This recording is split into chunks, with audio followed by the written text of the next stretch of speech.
Good morning, afternoon, or evening. How y'all doing today? Welcome back to Mr. Morrow's honors geometry class.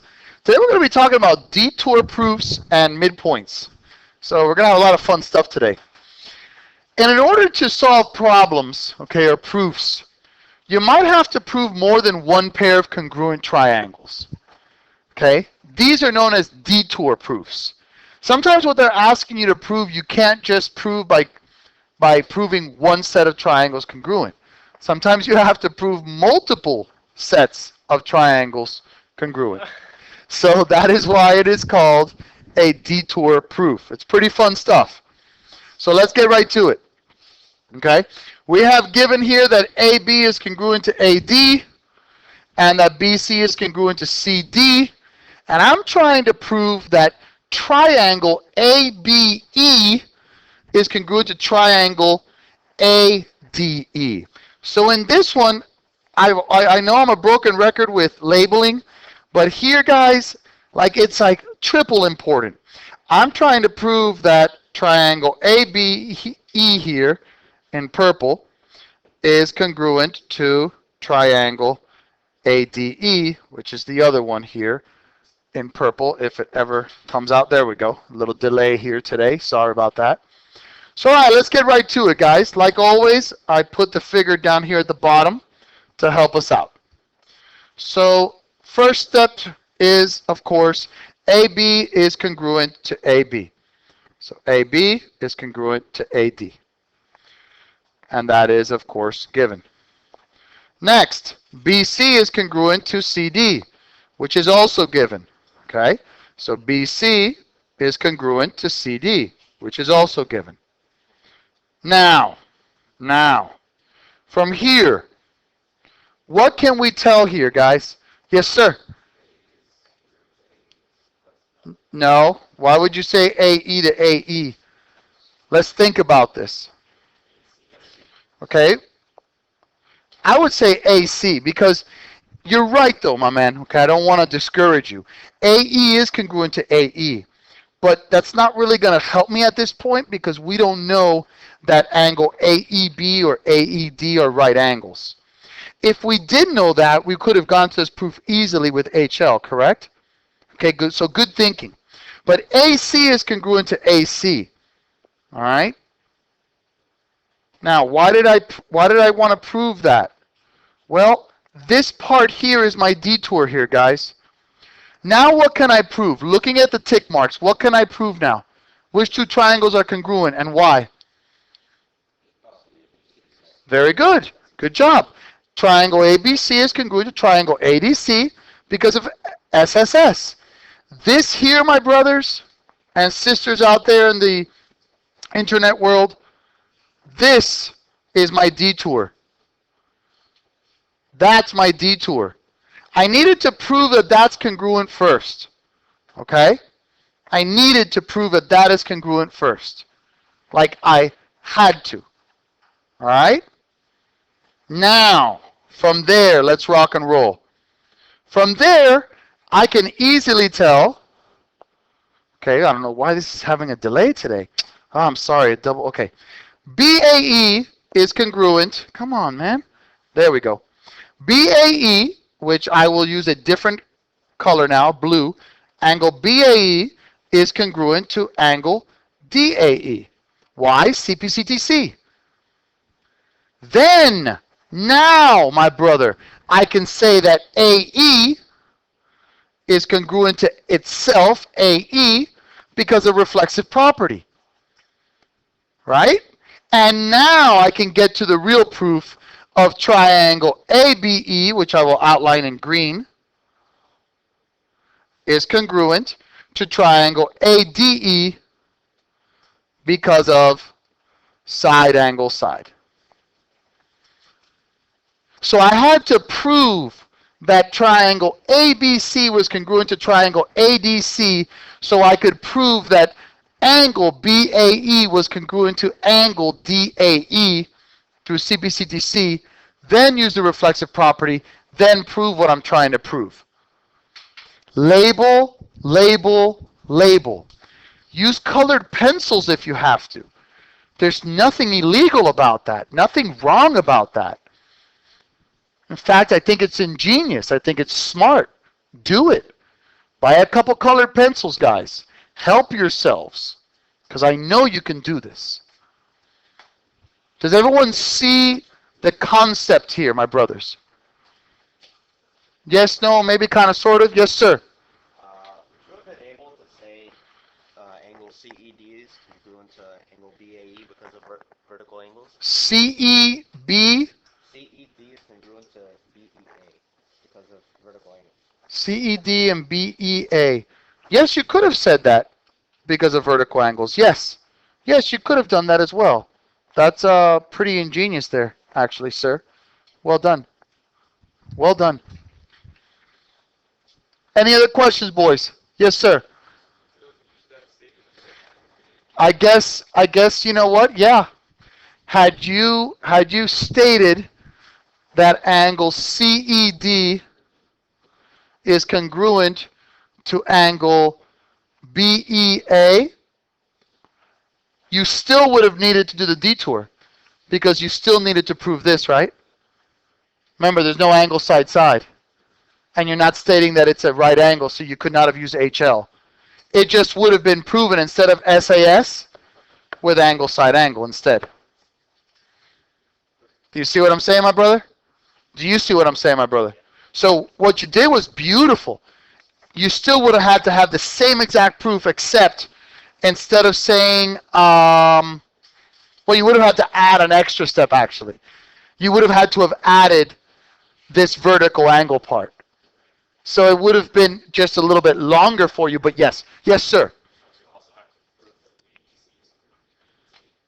BEC is congruent to BEC? No.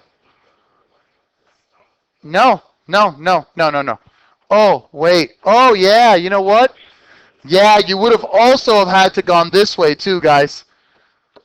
And then you would have had to prove that these two are congruent. So actually, yeah, no, that would have been way too long. But I'm glad that you're thinking, and that's fantastic. I'm proud of you. Let me just get rid of all of that because it's not good. There we go. Okay. So we're good here? All right. Procedure for detour proofs. Find which triangles must be congruent first. That's what we did. That was our detour, okay? In order to prove the triangles in question. Try to prove the original triangles first. If not possible, use a detour as described below. Find the parts needed in order to prove the original congruency. Find the two triangles that contain the parts of the main proof and prove their congruency. And then use CPCTC for your main proof. Because once you find the other two triangles that are going to help you, they're going to help you via CPCTC. Okay? Now, go ahead, son. You're going to be using CPCTC every time in a detour proof. Always. Sometimes you'll use it once, sometimes you'll use it twice. It really depends on the detour proof. But you're going to be using CPCTC every time in a detour proof. Now, will all proofs be detours? No. But if you do have a detour proof, you will be using CPCTC. Now, the midpoint formula. On a number line, it is very easy to find the midpoint of any segment, guys, okay? By finding the average of the two endpoints. Such as, okay, find the midpoint of AC.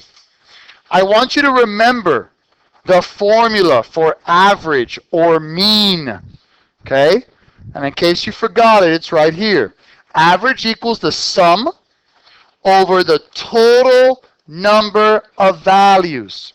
The sum over the total number of values. Therefore, in this particular case, the midpoint of AC would equal 3 plus 18 divided by 2, which equals 21 divided by 2, which is 10.5.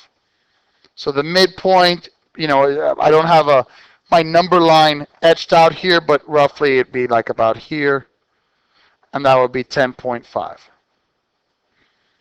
Okay? So that's midpoint of just a straight line. We are rarely going to have easy questions like that. 9 out of 10 times, you're going to have to find the midpoint of a line on a coordinate axis, on an XY axis, on a coordinate plane. So the good news, this is Algebra 1. The bad news, some of us do not have our algebra skills honed properly. When you are asked to find the midpoint of segments on a coordinate plane, we find the averages of the x and y values. Therefore, the midpoint formula that we will most often use is as follows. Sorry. Come on. Why am I having a delay today? There we go. Midpoint equals x1 plus x2 over 2. That is the average of the x values, comma, y1 plus y2, which is the average of the y values. The midpoint equals an ordered pair. It's an x comma y value. So the formula for midpoint is parentheses.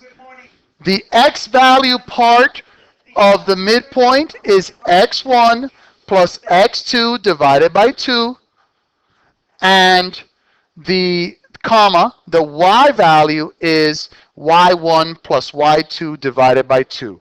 Give me 1 second. Sorry about that, guys. Thank you. Okay, so let's find the midpoint of AB. First things first, guys, we have to label the ordered pairs that A and B represent. So A here is negative 1, 2, 3, 4, 5, 6, 1, 2, 3.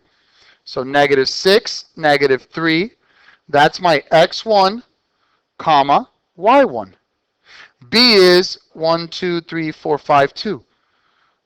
5, 2, which is my x2, comma, y2. Now, literally, you just plug it into the formula, guys. So my midpoint, which is a capital M, equals x1 plus x2, which is negative 6 plus 5, which is negative 1 over 2, comma, y1 plus y2 divided by 2, which is also negative 1 over 2. So right there's my midpoint. Negative 1/2, comma, negative 1/2. The midpoint is an ordered pair. It is an ordered pair. It is not just a value. It's not a distance. It's an ordered pair. Does that make sense? You promise? Okay. Now, let's do a fun proof. This is for enjoyment here. Okay. PQ bisects ZY. Q is the midpoint of WX. Y is congruent to angle Z. And WZ is congruent to XY. I want to prove that angle WQP is congruent to angle XQP. So just off the bat, with everything that they've given us, I'm going to think that we're going to have to prove first through Detour that triangle PZW is congruent to triangle PYX. That's my first goal here. Because from there I can do CPCTC to prove what I need to prove for the other two triangles in question. So let's see if I'm right. Let's see what happens here. As always, I put my figure down here, and this is a nice proof. This is a sweet proof. Okay, number 1, PQ bisects YZ, which is given. Let's label it. So PQ bisects YZ. So if it bisects YZ, doesn't that mean that ZP will be congruent to PY because of definition of segment bisector? Does that make sense, boys? Okay. Next given. is that angle Y, bless you, is congruent to angle Z. So angle Y is congruent to angle Z because it is given. Okay? We can't do anything with that information, so we go to the next given, which is that WZ is congruent to XY. So WZ is congruent to XY. What triangle, like I had stated before, can we prove congruent now?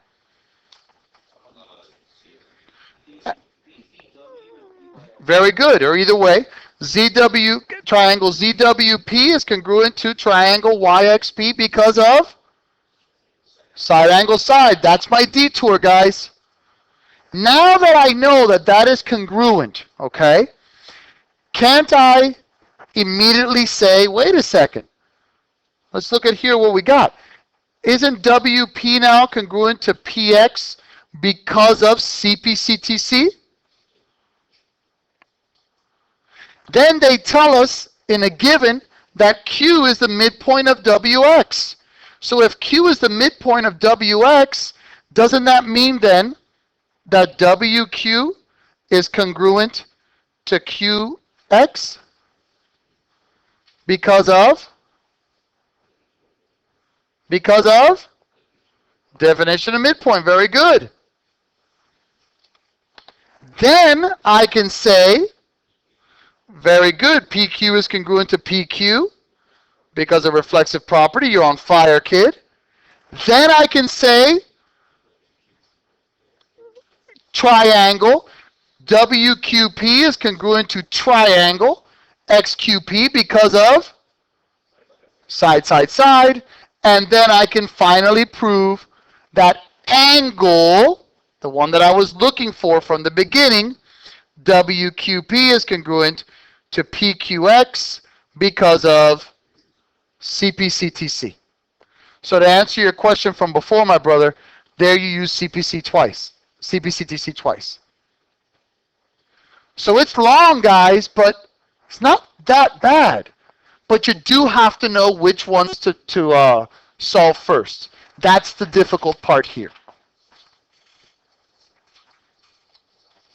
Does that make sense, my brothers? Now is the time to ask, guys, because your homework is going to involve a lot of detour proofs.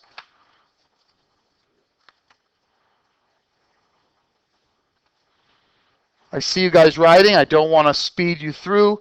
I'll give you another minute, and then we can finish up the rest. The rest is just algebra, which is pretty simple.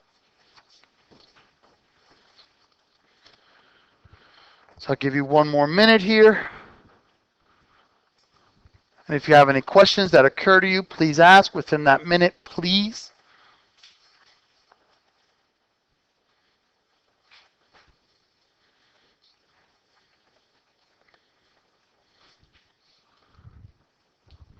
And okay. All right, boys. Now the algebra part of the lesson. Find the midpoint of PY. Okay, this is pretty simple. PY is negative 1, 2, I'm sorry, point P, negative 1, 2, 3, 4, 1, 2, 3, 4, 5, 6. So negative 4, 6. That is my x1, y1. And y is 1, 2, 3, 4, 5, 6, 7, 8, negative 2. So that's my x2, y2. My midpoint is the average of the x's, so x1 plus x2, negative 4 plus 8 is 4, divided by 2 is 2, comma, the averages of the y. 6 plus negative 2 is 4, divided by 2, which is 2, bam. 2, 2 is my midpoint. That is M. It's that simple. Okay? But of course, Mr. Morrow cannot just give you simple things, right? I've always got to throw a wrench in there, right? Well, here's the wrench, guys, but it's an easy wrench. It's very, very simple. Let's say I tell you, I want to find the coordinates of point A. If the coordinates of point B are 8, negative 6, and the coordinates of the midpoint are negative 11, 15. In this case, guys, you got to go work backwards, okay? You are not going to use the distance formula because we're working with midpoint. No, we're not going to use the distance. We're going to use the midpoint. The midpoint, which is an ordered pair, is negative 11, comma 15. You guys with me there? Right? Okay. However, isn't the x part of the midpoint, isn't that my x1 plus x2 divided by 2? Yeah. Okay, well, let's look at what we got here, guys. Didn't they give us an x1 and a y1? So, wouldn't the negative 11, doesn't that equal my x1 point plus x2, which is what I'm missing, over 2? Multiply by 2 to both sides, so I've got negative 22 equals 8 plus x2. Subtract 8 to both sides, negative 30 equals x2. So right now we know that for my point A, which is what I'm looking for, the x value of point A is negative 30. Does everyone see that? Does everyone see that? Promise. Okay. Let me go ahead and shrink this up a little bit.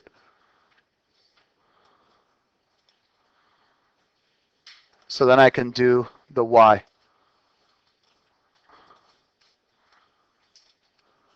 Okay. So now, let's do the y. And let's do that sucker in green so you can see what's going on. The y part of the midpoint, isn't that 15? Isn't that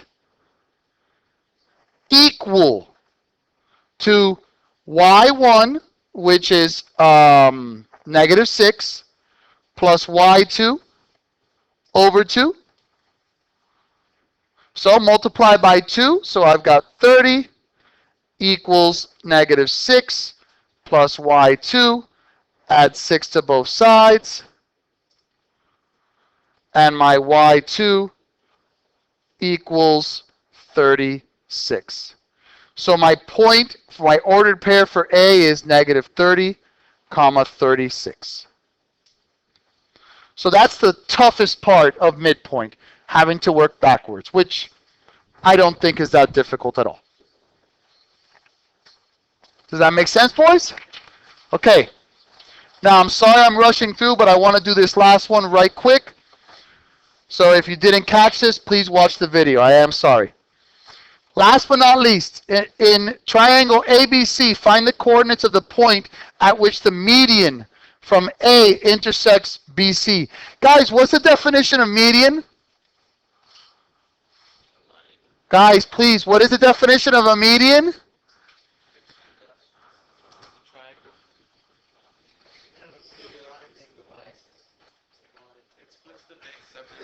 Okay, a median is a segment which comes from a vertex and cuts the opposite segment into congruent halves. So M is the midpoint here. So M will equal the average of the x's, 6 plus 2 divided by 2, which is 4, comma the average of the y's, 10 plus 4 divided by 2, which is 7. So M, this point right here, would be 4, comma 7. Guys, you know that I care about you guys and I think the world of you, but when I ask you a question like, what is median, and you guys don't know it, it does make me sad. Because you should know this already. Geometry is going to get much harder.